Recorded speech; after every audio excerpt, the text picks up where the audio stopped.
adu gertak Israel-Iran, melihat bagaimana perjalanan adu serangan antara dua pihak ini, pemirsa tadi juga sudah disampaikan bahwa hampir pasti Israel ini akan melancarkan serangan balasan kepada Iran. Pak Soleman, PM Benyamin Netanyahu ini mengancam akan menyerang instalasi nuklir milik Iran. Bagaimana potensi atas hal ini? Itu dia yang ditakutkan. Ketika Israel kehabisan peluru terakhir, pasti dia akan menyerang ke nuklir. Kita tidak tahu pelurunya yang mereka miliki sebanyak apa sekarang. Tapi ketika mereka sudah berhitung ini saat-saat terakhir, mereka pasti akan menyerang nuklirnya itu. Jadi kalau hancur-hancurlah bersama, itu Israel akan melakukan itu. Kalau kita lihat akhir-akhir ini, coba lihat. Dia agak pusing, Amerika bilang apa, dia agak pusing. Semuanya yang menyerang dia balas. Nah, ketika tadi betul Bapak bilang garis merah diberikan Amerika, ada yang dipatuhi, ada tidak. Tapi ketika situasi itu mengharuskan, ketika peluru-pelurunya terakhir, amunisi terakhir, dia akan menyerang itu. Jadi kalau hancur-hancur bersama. Saya kira itu akan nekat itu. Oke. Si Benyamin ini.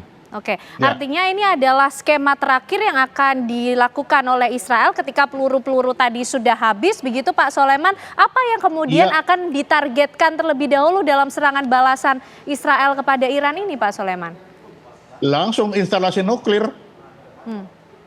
Dia sudah berhitung peluru-peluru terakhir harus menghancurkan instalasi nuklir.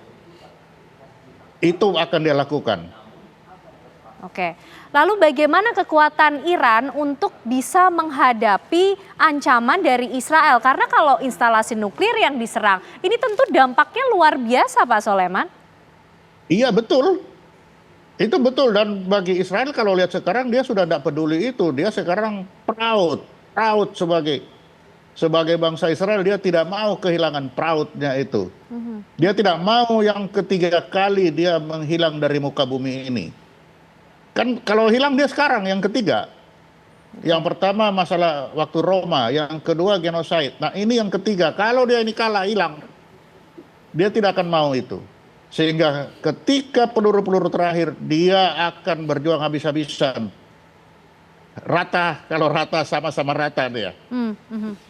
Oke, mungkin Pak Reza kita bisa membayangkan ketika ancaman itu benar-benar terjadi, tentu dampaknya ini bahayanya luar biasa Pak Reza. Tapi kalau kita lihat bagaimana model serangan yang mulai dirancang oleh Israel maupun juga Iran dalam serangan balas-membalas ini, bagaimana bagaimana kemudian power dari negara-negara adik kuasa yang lain untuk bisa mengambil peran Pak Reza?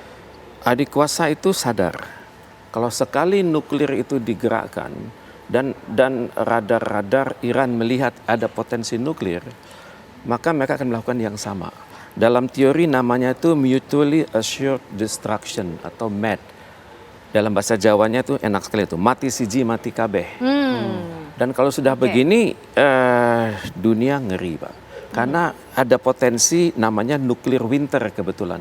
Di mana partikel-partikel nuklir itu akan sangat akan bisa meledak bukan hanya di atas, juga meledak di atas. Ketemu sinar matahari dia itu bisa sangat mengubah muka bumi, dan dalam waktu hitungan hari dia akan menciptakan suasana nuklir winter di mana kita semua akan kedinginan, dan pada saat itu manusia itu akan menerapkan teori yang namanya the survival of the fittest. Duit itu tidak ada artinya lagi, yang penting adalah bagaimana saya bertahan, kita semua bertahan, keluarga saya bertahan. Jadi pada saat itu manusia akan menjadi singa satu sama lain, akan saling membunuh. Dan untuk itu ya kita harus sebagai negara yang berdaulat mencoba mengupayakan agar perang nuklir itu tidak terjadi. Karena kalau salah satu ada ancaman seperti itu akan menciptakan rantai ancaman bagi sekutu masing-masing.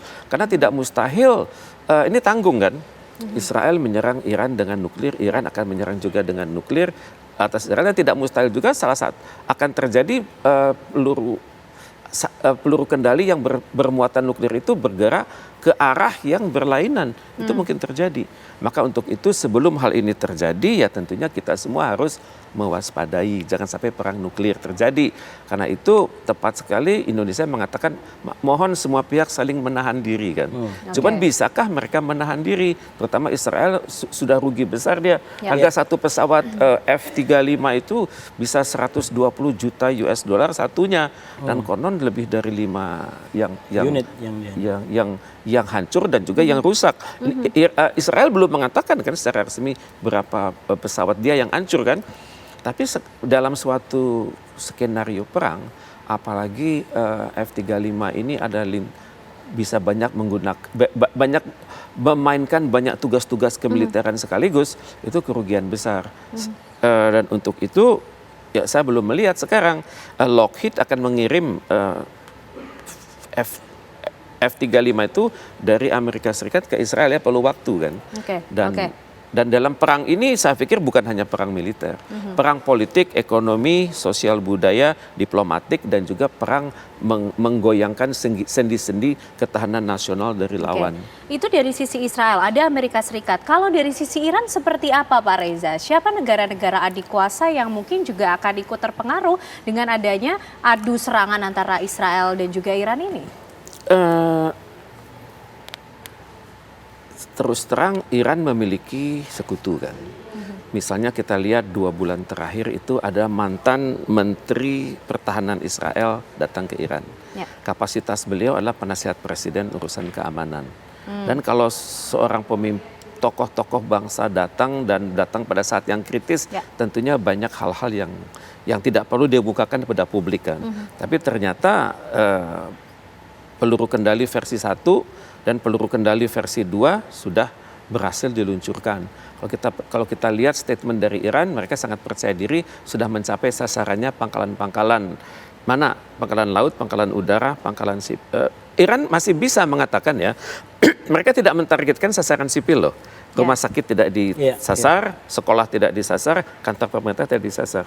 Itu kan menunjukkan bahwa kalau saya mau bisa kan. Ini kan tentunya menunjukkan kemampuan pemahaman Iran atas wilayah Israel itu luar biasa itu.